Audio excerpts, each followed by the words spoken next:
Aujourd'hui, dans la première lecture, il y a marqué qu'on doit aimer non pas avec des paroles et des discours, mais par des actes et en vérité.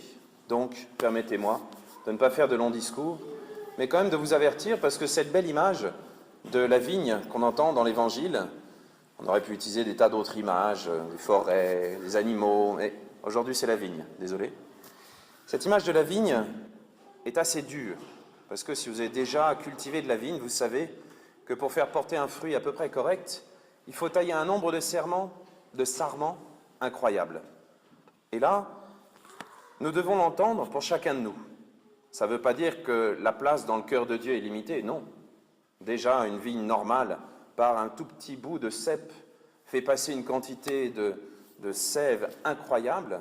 Alors vous imaginez bien que par le Christ, on est tous capables de recevoir les grâces pour être des saints. Non, il y a quelque chose qui est important à entendre dans cet évangile, c'est que tous, nous pouvons malheureusement nous opposer à Dieu et l'empêcher de porter du fruit. Ça, c'est le sarment qui est séparé du cep, de la vigne. Et puis il y a une autre chose.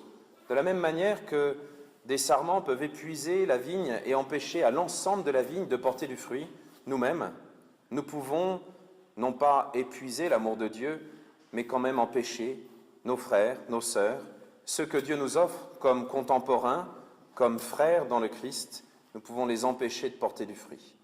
Alors aujourd'hui, plutôt qu'un long discours, je vous propose, dans ce petit temps de recueillement, soutenu par votre musique, messieurs, je vous en remercie, de prendre le temps de penser à la personne que vous détestez le plus.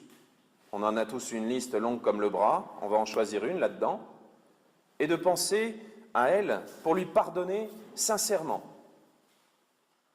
réellement. Je sais, c'est pas facile, mais c'est le bon Dieu qui nous donne la force. C'est pas comme ça parce qu'on serait meilleur. Non.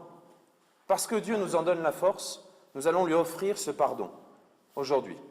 Et si ça se trouve, cette personne est dans cette église, ce qui veut dire qu'en sortant de la messe, vous serez parfaitement réconciliés et qu'on aura à nouveau deux amis. Elle n'est pas belle, la vie? Surtout s'ils sont venus à la messe soit ce matin à 9h30 ou hier soir, ça marche aussi, je leur ai fait la même homélie. Demandons à Dieu d'avoir la force de vraiment pardonner, c'est-à-dire pas d'oublier, mais de donner, d'offrir cet amour par-dessus nos petites bêtises, nos petites trahisons, nos petites blessures. Parce qu'il est hors de question de se dire chrétien et de rentrer dans une église alors qu'on porte avec nous ce fardeau de toutes les rancunes, de toutes les haines, alors que Dieu nous envoie son Esprit Saint et nous donne la force de vraiment pardonner. Amen.